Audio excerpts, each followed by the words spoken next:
Olá, Mayra Pinheiro. Hoje eu vou me apresentar com características diferentes: mãe, médica e professora. E o que eu vou falar hoje é muito sério, exige uma tomada de decisão, exige a participação dos pais, mas sobretudo dos professores como eu, que tem responsabilidade pela educação no nosso país. Então a gente vai começar a falar de um assunto importantíssimo: o retorno às aulas das nossas crianças e adolescentes. Vamos lá! Visando contribuir com a discussão sobre o processo de reabertura das escolas, nós vamos falar sobre o assunto para a gente avaliar riscos e benefícios da reabertura, bem como descrever a experiência e os resultados obtidos em outros países que já retomaram as aulas durante a pandemia. Vamos falar do Brasil? O Brasil é um dos países do mundo com maior tempo de fechamento das escolas. Em média, já são mais de 200 dias das nossas escolas fechadas e das nossas crianças afastadas das salas de aula. Países como a Dinamarca fecharam por cerca de 30 dias e aqui vizinho, o Uruguai, por 93 dias. Vamos falar da Covid? As crianças representam 24% da população mundial, mas somente 2% dos casos de Covid, apesar da menor adesão a medidas de proteção, como o uso de máscara, passar álcool gel na mão.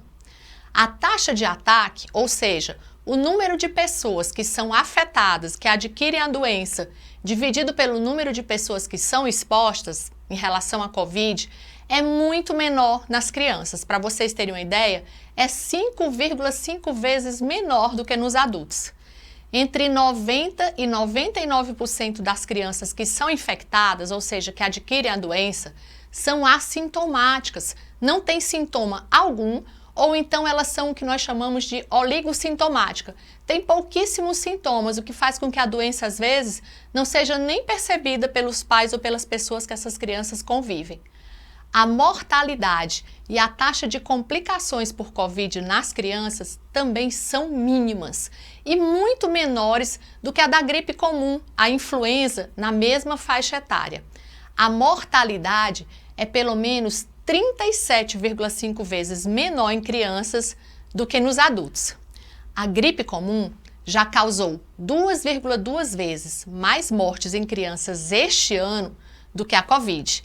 As crianças também contribuem muito pouco para a cadeia de transmissão da doença, o que reduz significativamente o impacto do fechamento das escolas na pandemia.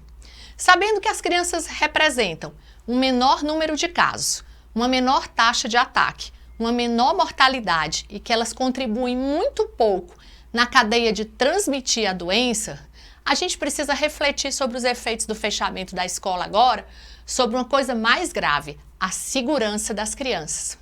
Estudos americanos mostraram que 30% das crianças em quarentena desenvolveram critérios clínicos para o diagnóstico do transtorno do estresse pós-traumático.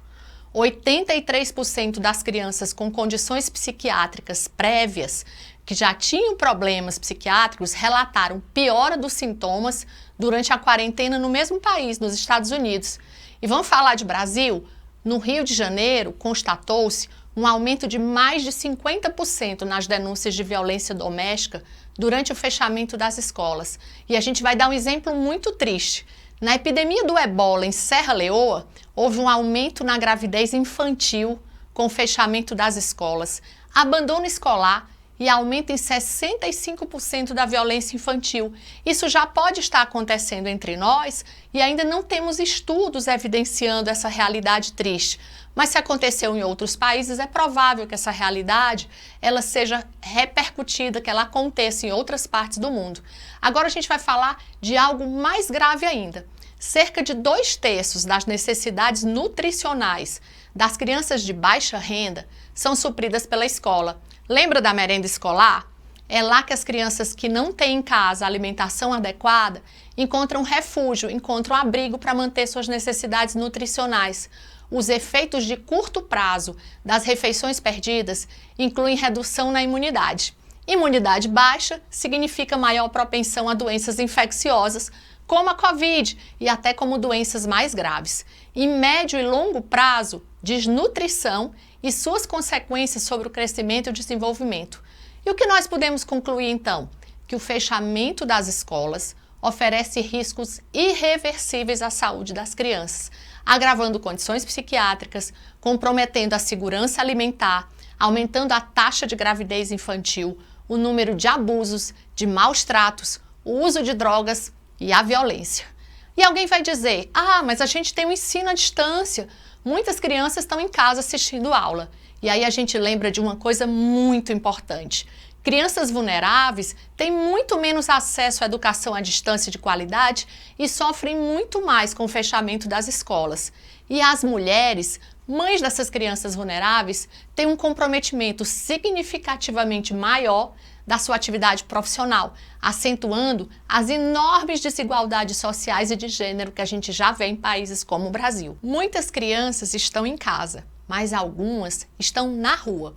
Elas não fazem isolamento. Elas estão na rua sem nenhuma agenda. Estão expostas a drogas, ao aliciamento e sem alimentação. Até aqui, nós falamos dos efeitos na vida das crianças, mas não podemos esquecer o impacto econômico. A manutenção do fechamento das escolas pode agravar a recessão econômica. E para finalizar, a gente quer dizer que países de todos os continentes, e aí a gente cita Alemanha, Bélgica, Nova Zelândia, Portugal, Dinamarca, França, Holanda, Noruega, Reino Unido e o nosso vizinho Uruguai, já começaram a abrir as escolas com bons resultados, priorizando as crianças mais novas na fase inicial e adotando medidas de controle não farmacológicas, como o uso de máscaras, o álcool gel, a lavagem das mãos com água e sabão, e avaliando diariamente o risco para a intervenção oportuna. E qual a estratégia de abertura? Abrir escolas e pré-escolas dificilmente impactará a mortalidade por Covid-19. Então é preciso diálogo e entendimento para preparar as escolas, as famílias, mas principalmente as próprias crianças, sobretudo nas áreas em processo de decréscimo de infecções.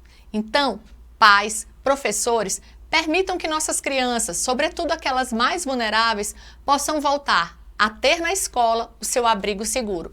Depende de vocês.